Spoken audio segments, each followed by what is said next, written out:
Well, tensions keep rising in Minneapolis after a federal officer shot a person in the leg just a week after the fatal shooting of Renee Good. While protests continue, the Trump administration threatened to invoke the Insurrection Act, which would authorize the president to send military forces into the city. Shaquille Brewster tells us what this would mean.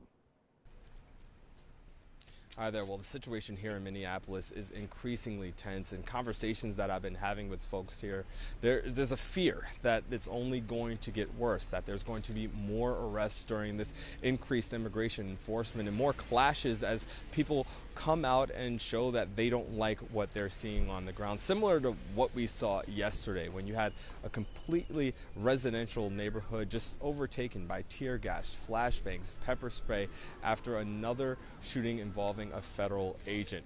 DHS says officers were trying to enforce an arrest against a Venezuelan immigrant. They say that the struggle ensued, that this agent was attacked and ambushed by two other individuals who came out of a house. That's what led to a shot ultimately being fired.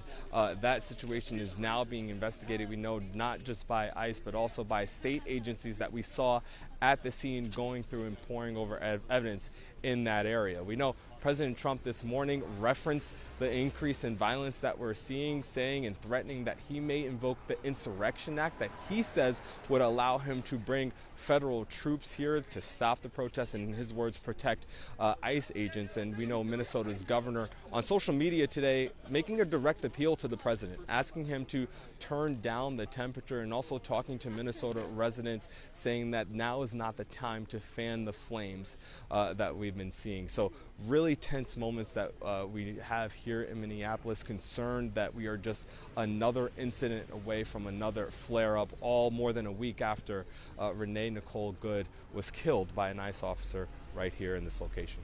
Back to you.